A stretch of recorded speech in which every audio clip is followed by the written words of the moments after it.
Hey everybody, it's Maggie from Personal Euphoria with today's plank story.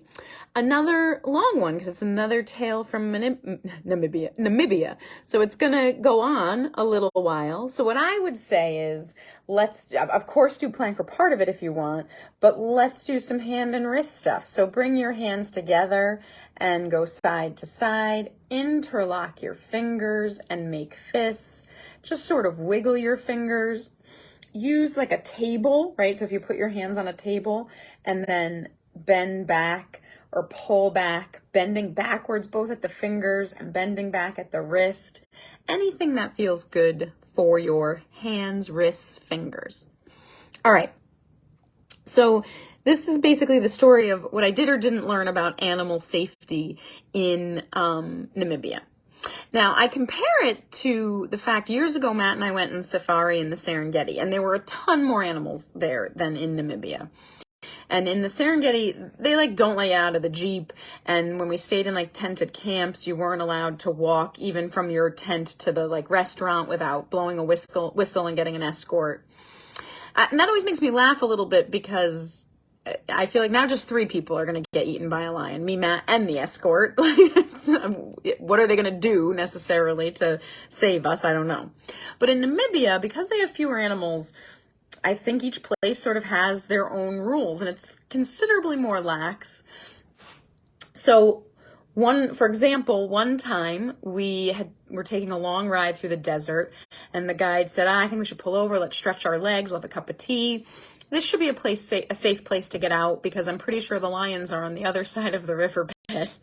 He was dead serious. He wasn't kidding. He wasn't making a joke. Now, we never saw lions, so all the concern for lions never, nothing ever did get scary. But just, all right, we're going to hope for the best here, basically. And then we were in some camps that required you to have the escort.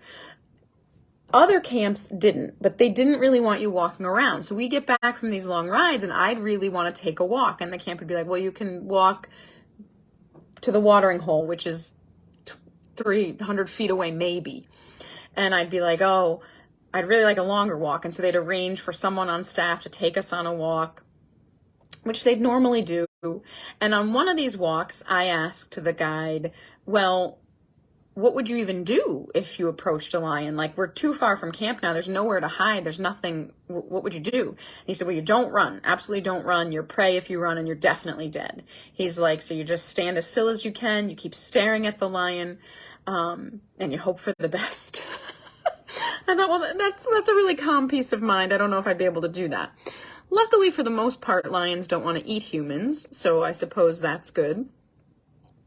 At one point on this tour, we took an official bush walking tour with a guide. And before we left for that, the guide was like, well, before we get going, I just have to get ready. And he loaded a rifle, which makes me feel better. I mean, I don't want them to have to shoot an animal, but I want it as an option, I suppose, if I'm just out there.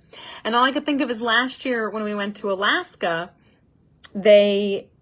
we were 8 feet from a grizzly bear and the guides didn't have guns on them, which I found out afterwards. And it shocked me that they didn't, right? So I did feel better about that.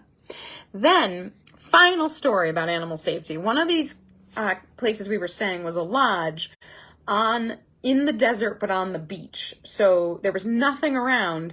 And these guys basically had waterfront property, but it was maybe I think 2 miles before you got to the actual shore, but you could see it.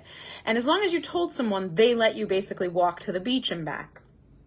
But they told us that either the year before or 2 years before, the underneath the room next to us, some jackals had babies. And so they'd never had a lion in their camp area before, but a lion came in to come after these jackals. And this father and son were in the room, and in the middle of the night, basically the lion showed up and his paws were on their window, and it was basically floor where the window went to the floor. So they hid in the bathroom the whole night because they were scared of the lion. Because of this, they've put a tracker on the lion and they get notified if the lion comes within 3 miles of camp. but you're walking like 2 miles to the beach, and Matt and I halfway along this walk realize, so if the lion comes within range, the camp will get notified. There's no way they can tell us now. We're still in the middle of nothing. There's nowhere to hide, nowhere to go. But again, I guess you could sneak up on a lion. You could have some issues, of course, but generally they don't look at us as food, luckily. Those are all our little animal stories. Again, never saw a lion, heard a lion once on that bushwalk, which in some ways might be even scarier because then you don't know where it is. But either way, it was a wonderful time. I hope you have a wonderful day. Thanks for listening. And as always, keep moving.